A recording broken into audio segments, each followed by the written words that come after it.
शिवाजी राय साहब, मैं आपके पास आ जाता हूँ। शुरुआत करते हैं एक बार, जो एक तरफ राहुल गांधी ने जाति जनगणना का मुद्दा मध्य प्रदेश के अंदर एक बार फिर से उठाया है। इसके पहले सीडब्ल्यूसी में बकायदा इस चीज को सहमति मिल चुकी है कि जहां पर कांग्रेस शासन में है, सत्ता में है, उन राज्यों में सर्वेक्षण कराए जाएंगे जाति आधारित। और साथ साथ ये जो संघ को लेकर के मुद्दे कि संघ आखिर किस चीज का प्रयोग करता है मध्य प्रदेश में, तो इस पर आपकी टिप्पणी फिर मैं आगे नागेश सर के पास चलूंगा। नमस्कार। राहुल गांधी ने जो शहडोल में मुद्दा उठाया है, वो वहाँ का स्थानीय मुद्दा भी है। जो विधायक के लड़के ने आदिवासी एक नौजवान के ऊपर पेशाब किया था, उस मुद्दे को उठाया। वहाँ के तमाम सामाजिक समीकरणों के सवाल को उठाया, तमाम घोटालों के सवाल को उठाया। लेकिन परसों प्रेस कॉन्फ्रेंस में उन्होंने बहुत खास बात कही है कि जाति जनगणना जो है वो चार मुख्यमंत्रियों को बैठा करके उन्होंने ये देश को बताया कि हमारे जो 4 मुख्यमंत्री बैठे हुए हैं, और ये जब हम बात कह रहे हैं तो ये इसको राज्यों में जो उनकी सरकार है वहां पर इस जाति जनगणना कराएंगे, उसको लागू करेंगे। ये बात तो लोगों को बता दिया। एक बात और है, इसके आगे की लड़ाई का भी उन्होंने बात कही, बहुत साफ साफ बात कही कि जाति जनगणना के बाद देश में आर्थिक सर्वे होगा। जो इकोनॉमिक सर्वे की बात कहा उन्होंने, ये बात बहुत आगे जाती।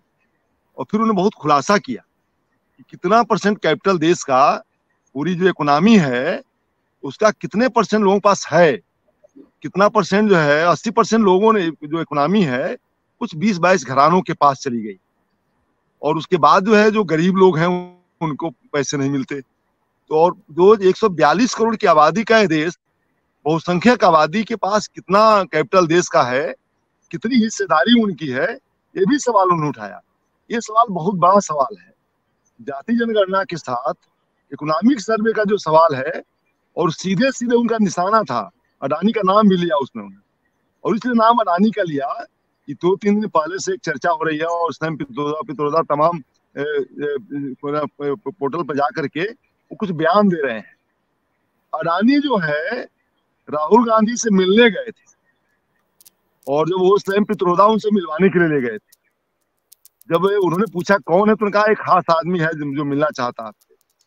लेकिन जब वो बाहर आते हैं, उनसे पूछते हैं भाई कौन है, तो अडानी जी हैं, गौतम अडानी जी हैं। फिर वो अंदर चले जाते हैं, फाटक बंद कर देते हैं, कहते ना नहीं मिलना है। ये बात बहुत तेजी से फैली हुई पूरे देश में, और देश के कारपोरेट जगत में एक हलचल है कि आखिर अडानी मिलने गए, नहीं मिले। एक बहुत बड़ा उनका एक व्यक्तित्व तो आगे बढ़ के जाता है कि समझौता नहीं करना है इस मामले पर। और प्रेस कॉन्फ्रेंस में जब ये बात करते हैं, इकोनॉमिक सर्वे की बात करते हैं, तो बात तो संकेत करते हैं कि कितना % कैपिटल जो है 2-3-4 लोगों का 20 लोगों के पास है। ये बात 22 लोगों के पास सवाल उठाते हैं। ये इकोनॉमिक सर्वे की बात करते हैं, और देश में इकोनॉमिक सर्वे होना चाहिए। जाति जनगणना का जो सवाल है, कांग्रेस ने पहली बार ये सवाल इसलिए उठाया है कि सामाजिक न्याय की लड़ाई जो लड़ रहे थे लोग, उस समय नेहरू जी से लेकर के इंदिरा गांधी और राजीव गांधी जैसे लोग और मनमोहन सिंह, ये इकोनॉमिक प्लेटफॉर्म पर लड़ाई लड़ रहे थे। और दुनिया के जो सवाल है, जो आर्थिक लड़ाई है, वो बहुत बड़ी लड़ाई है। लेकिन भारत में जो बीच का फेज है, वो लड़ाई सामाजिक न्याय की लड़ाई बीच में एक फेज में चल रहा है। मुझे लगा कि ये जो उन्होंने इसको इसलिए जोड़ा कि आर्थिक सर्वे के बिना, मैंने आर्थिक लड़ाई के बिना जो सामाजिक लड़ाई है या जो सामाजिक न्याय की लड़ाई है, वो लड़ाई अधूरी रह जाती है। क्योंकि अगर जो कुछ पैसा और जो कैपिटल जो देश के पास हो, और बड़ा हिस्सा कुछ लोगों के पास चला जाए, तो आम आदमी के हिस्से में आएगा क्या? गांव में कहा होता है, जब गरीब बढ़ता है, बंटवारा करता है, गांव में गरीब लोग जब बंटवारा करते हैं तो टूटी थाली और लोटा बंटवारा होता है। अमीर बंटवारा करता है तो पैसे और रुपये और संपत्ति का बंटवारा होता है। अगर जाति जनगणना हो जाए और पैसा ही सरकार के पास ना रहे, सब पैसा कुछ कारपोरेट के हाथ में चला जाए, कुछ पूंजीपति के हाथ में चला जाए, तो बंटवारा किस चीज का होगा? कैसे उनकी जो है आर्थिक सुधरेगी? जो गरीब लोग हैं, जो मजदूर लोग, कैसे आर्थिक, और मैक्सिमम जो आदिवासी इलाका है और खास करके जो दलित वर्ग है, आजादी से पहले इस देश में वो सर्वहारा वर्ग था, वो कमेरा वर्ग कंप्लीट था। 20-22% की आबादी जो आदिवासी और दलित की आबादी है, वो मोस्टली जो है मजदूर वर्ग है। जिसको जाति आधार पर ट्रीट किया गया, उसको कि वो दलित है या उनके जाति के नाम लेकर किया गया। आज जरूरत है कि उनकी आर्थिक लड़ाई लड़ी जानी चाहिए। इसलिए उन्होंने आगे की जो यात्रा की बात कही है, मैंने हम उसको आगे की यात्रा मत, 3-4 दिन पहले एक मित्र ने इसमें जाति जनगणना पर यूनिवर्सिटी पे पोस्ट लिखा था, तो मैंने लिखा उसमें कि राहुल गांधी को आगे की यात्रा भी करनी होगी। मतलब सवाल है कि सामाजिक न्याय की लड़ाई के साथ साथ आर्थिक लड़ाई की तरफ ले जाना होगा। ऐसा ना हो कि देश का बड़ा कैपिटल कुछ लोगों के मुट्ठी में बंद हो जाए और जो छोटी मोटी जो छोटा मोटा कैपिटल बचा हो उसमें बंटवारा हो जाए कि थोड़ी नौकरी मिल जाए तो फला, ऐसे नहीं चलेगा। इसलिए आर्थिक आजादी के लिए और आर्थिक ताकत बनने के लिए आर्थिक सर्वे के साथ साथ आर्थिक जो बंटवारा होना चाहिए देश में, वो भाई बाकी है, वो बड़ी लड़ाई है। और इसलिए भी बाकी है कि देश में जो इंडिया है, जो गठबंधन बना हुआ है, जो विपक्षी गठबंधन है, उसमें काफी पहले से जो वामपंथी लोग हैं, जो कम्युनिस्ट पार्टियां हैं, मार्क्सवादी कम्युनिस्ट पार्टी, भारतीय कम्युनिस्ट पार्टी या मार्क्सवादी कम्युनिस्ट पार्टी माले, भारतीय कम्युनिस्ट पार्टी माले, ये पार्टियां जो फॉरवर्ड, सारी पार्टियां तो आर्थिक लड़ाई लड़ती हैं और उनकी लड़ाई तो सरवारा का सवाल है और साथ में किसानों का सवाल है कि किसान और सरवारा का राज देश में होना चाहिए। अगर जो पार्टी साथ में है तो सामाजिक लड़ाई तक मामला सिमट के नहीं रहेगा, सामाजिक न्याय तक उसको आगे जाना ही होगा। और इसीलिए राहुल गांधी ने जो नेक्स्ट फेज की बात कही है कि जो इस जाति जनगणना के बाद जो सर्वे होगा वो आर्थिक सर्वे होगा। अब दूसरा इधर आते हैं मध्य प्रदेश में। मध्य प्रदेश बहुत दिन से प्रयोगशाला रही है। अब देखिए इसको जाकर कि बहुत पहले से अडानी जी और अटल बिहारी वाजपेयी जी विदिशा से लड़ते थे और देश के सामाजिक न्याय के लोगों ने अटल बिहारी वाजपेयी को समर्थन दे दिया था, सरकार बनवा दिया था। लेकिन उन्होंने किया क्या? उन्होंने सबसे ज्यादा, आज मैं लगातार इस बात को कह रहा हूं कि पूंजीवाद या पूंजीपति वर्ग धर्म और जाति के कंधे पर चढ़ करके आया हुआ है। और यही काम जर्मनी में भी हुआ था। हिटलर के को जो प्रोजेक्ट करने वाले जो लोग थे 1929-30 की मंदी के बाद जो प्रोजेक्ट हुआ हिटलर, वो पूंजीपति वर्ग ने प्रोजेक्ट किया था। और आपने देखा होगा कि उसमें, अब इतिहास में जाके देखते हैं तो सारे उत्पादन कार्य बंद कर दिए गए थे। हथियारों का उत्पादन बहुत तेज हो गया, सारी फैक्ट्रियां वहां पर हथियार बना रही हैं। आज भारत जो है, देश में उत्पादन बंद हो गया है, निर्यात हमारा बिल्कुल निचले स्तर पर चला गया है। दुनिया के देशों से आयात हो रहा है, चीन से लेकर के और अमेरिका और फ्रांस और जर्मनी से आयात हो रहे हैं, लेकिन दूसरे देशों से हथियार भी खरीद के आ रहे हैं। तेजी से हथियार खरीदारी हो रही है, जो काम हिटलर करता था। तो आम आदमी की जरूरत का जो उत्पादन था उसमें रोजगार नहीं मिल सकता है। तो अटल बिहारी वाजपेयी जी ने भी काम किया था कि corporate farming, special economic zone और डेवलपमेंट जो इकोनॉमिक जो बनाया था उन्होंने, जो उन्होंने हाईटेक सिटी जिसको मोदी कहते हैं, डेवलपमेंट विकास क्षेत्र बनाया था उन्होंने, एक विकास क्षेत्र बनाया, स्पेशल डेवलपमेंट जोन बनाया था उन्होंने। 3 चीज का प्रस्ताव पास किया था और 2003 में जो पास किया उन्होंने, वो 1 जनवरी 2004 से लागू हुआ। वो जो है कर्मचारियों की पेंशन बंद कर दिया। तो कर्मचारियों के पेंशन बंद होने से मैंने जो नियुक्ति 2004 के बाद 1 जनवरी के बाद होगी, उनको पेंशन नहीं मिलेगा। और इतना ही नहीं हुआ, वो पेंशन वाल पैरामिलिट्री फोर्सेज को भी पेंशन नहीं मिलता है, जो 2004 में 1 जनवरी के बाद भर्ती हुआ है, वहां भी बंद हुआ मिलिट्री को छोड़ करके। और उन नौजवानों को शहीद का दर्जा नहीं मिलता है, केवल मिलिट्री को छोड़ करके। यह अधिकार बात कर रहा हूं मैं कि नहीं मिलता शहीद का दर्जा उनको। तो ये काम अटल बिहारी वाजपेयी जी ने किया था। मैंने ज्यादा से ज्यादा मुनाफा पूंजीपति वर्ग के पॉकेट में जाए, एक काम अटल जी ने जो प्रस्ताव पास किया था, सारे प्रस्ताव, और एक प्रस्ताव पास किया था 1999 में कि 300 से कम मजदूर जिस फैक्ट्री में काम करेंगे उन पर इंडस्ट्री एक्ट नहीं लागू होगा, मतलब उनको कंपनी की सुविधा नहीं दी जाएगी। ये कानून बना दिया मोदी जी आकर के। 100 मजदूर लागू कर दिया कि 100 मजदूर से नीचे जिस कंपनी में काम करेंगे वो जो है नहीं, लागू नहीं हुआ, अब 100 तक कर दिया उन्होंने। अब 100 का थे। अब इसका मतलब साफ साफ हो गया कि बड़ी स्थिति खराब बनती चली गई। और धीरे धीरे हायर एंड फायर का कानून लाया, जो मजदूरों के खिलाफ कानून बना। तो सारा खेल क्यों हो रहा था? ये सारा खेल जो हो रहा था उसके आड़ में जो प्रयोगशाला मध्य प्रदेश है, जो प्रयोगशाला कभी कभी राजस्थान में बनाने की कोशिश की गई थी, और महाराष्ट्र भी बनाने की कोशिश की गई थी प्रयोगशाला, वो अडवाणी जी जिक्र करते हैं। क्योंकि सारे लोग जो है सबकी नजर मध्य प्रदेश, क्योंकि मध्य प्रदेश जो है एक अति पिछड़ा इलाका रहा है, जो आदिवासियों का इलाका रहा है।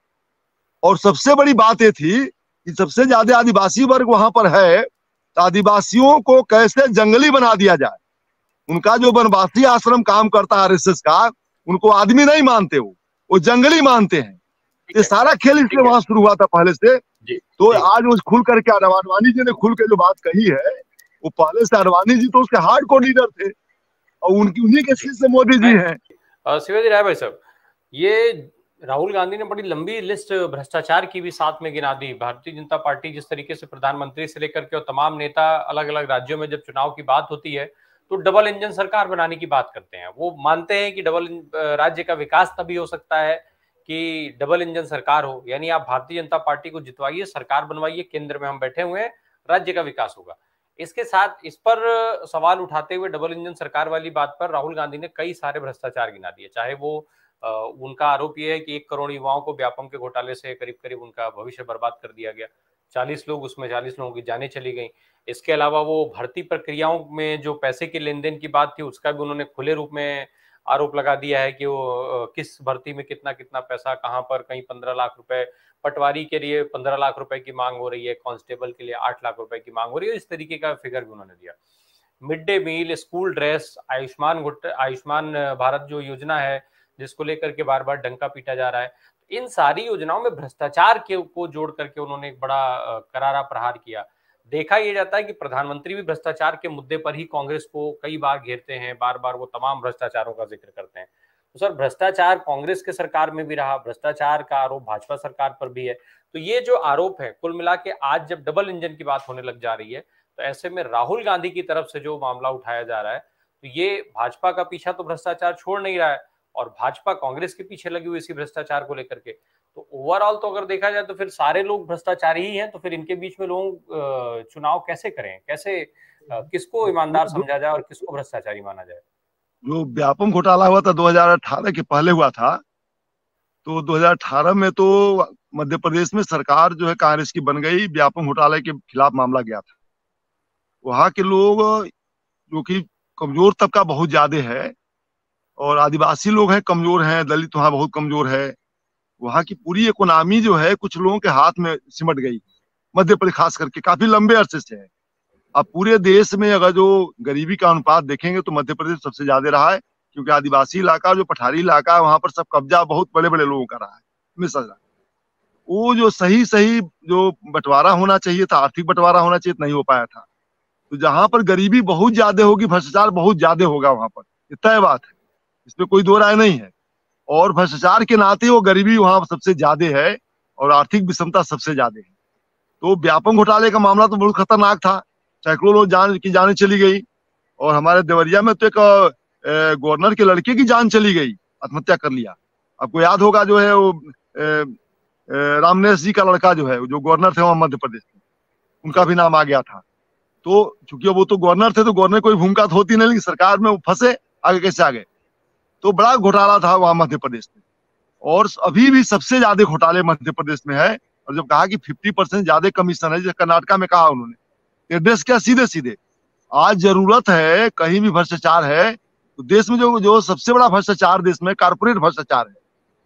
देश में 10 साल के अंदर अडानी की और अंबानी की और बाबा रामदेव की का जो कैपिटल बढ़ा है, तो बिना भ्रष्टाचार के तो नहीं बढ़ा है।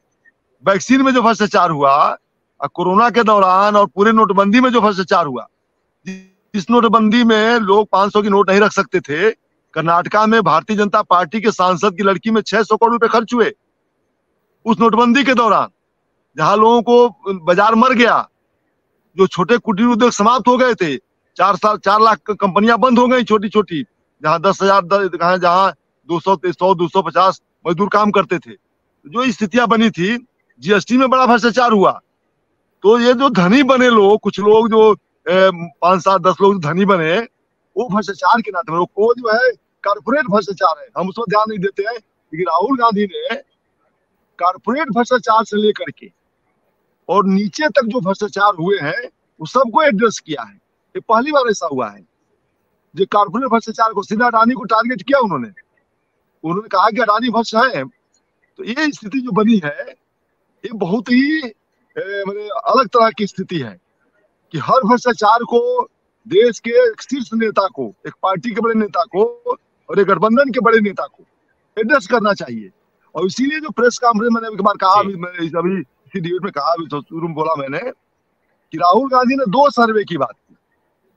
पहला सर्वे जो जाति जनगणना की बात की, लेकिन उसी प्रेस कॉन्फ्रेंस में परसों उन्होंने कहा इसके बाद नेक्स्ट फेज जो होगा वो आर्थिक सर्वे का होगा, कि जो देश का धन है, जो रिसोर्सेज है, जिसकी लूट हुई है, वो किसके पास चला गया है। आखिर आम आदमी को पैसा क्यों नहीं जा रहा है? आम आदमी के पास 5 किलो राशन देने की स्थिति क्यों आ गई है? इतनी गरीबी क्यों है? और 45% से अब गरीबी रेखा के नीचे लोग चले गए हैं, ये सरकारी डेटा रहा है। और जिसमें मोदी जी कह रहे हैं, वो बिना डेटा के बोलते हैं कि 13.5 करोड़ लोगों को गरीबी रेखा के नीचे से बाहर किया। इतना बड़ा झूठ कोई बोलेगा देश का प्रधानमंत्री, जिस देश में गरीबी रेखा जो 23% आई थी वो 45% से ऊपर हो गई। कितने गरीब हो गए लोग? उस स्थिति में बोले 13.5 करोड़ गरीब को बाहर किया। कहां से किया? बाहर किया। आयात बढ़ा, निर्यात घटा, मैन्युफैक्चरिंग हुई नहीं, भारत असंबल हब के रूप में जाना जाने लगा। उस स्थिति में रोजगार नहीं मिला, जो लोग नौकरी छूट गई वो नौकरी में वापस नहीं गए। गांवों के किसानों की स्थिति खराब है। और आदिवासी इलाकों में जो मिनरल्स है, मिनरल्स तो पूरे कब्जा करा दिया कारपोरेट को। आपने उत्तरांचल के अंदर देखा, जो उत्तरांचल बह गया और हिमाचल बह गया, सारी परियोजना कैसे ला करके 4-5 सालों के अंदर जो ढकेल दिया उत्तरांचल में और हिमाचल में ढकेल दिया। कैसे कैसे बिजली परियोजना बह गई, पता नहीं चला, 300 लोग मर गए उसमें, पूरी परियोजना ही बह गई बाढ़ में। तो जो स्थितियां बनी हुई है, जहां पर ऑलरेडी प्रतिबंध लागू है, वहां जमीन नहीं दी जा सकती है, उस उत्तरांचल के अंदर, उस हिमाचल के अंदर।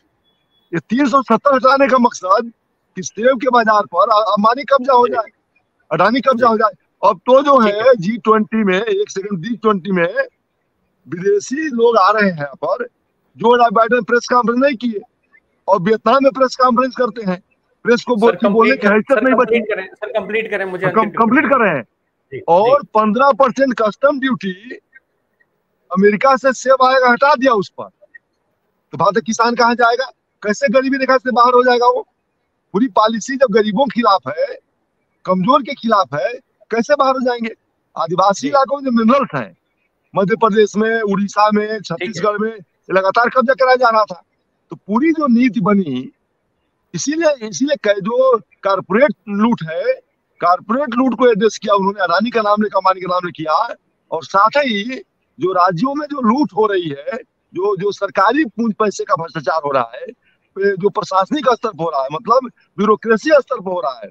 ब्यूरोक्रेसी, एक बात बोलना चाहिए उनको कि देश की इस ब्यूरोक्रेसी की जांच करानी चाहिए। इनकी जांच 10 साल के अंदर, 5 साल के अंदर, हर साल जांच होनी चाहिए इनकी कि कितना कैपिटल था, कितना कैपिटल हो गया। और देश में इनका जो पैसा है, आवारा पूंजी जो ब्यूरोक्रेसी की है, वो कारोबार में लगी हुई है, शेयर मार्केट में लगी हुई है। इनकी भी जांच, अभी इनको बोलना पड़ेगा इस बात को, क्योंकि नेहरू जी ने कहा था, ठीक है सर, एक लाइन में खत्म कर दूं, नेहरू जी ने कहा था कि जब तक यह ब्यूरोक्रेसी रहेगी, 1937 में कहा कि जब तक ब्यूरोक्रेसी रहेगी तब तक ये देश में लोकतंत्र मजबूत नहीं होगा। इस बात को ध्यान देना चाहिए। और जो सामाजिक न्याय की राय है, आर्थिक राय कमजोर रहेगी। जी।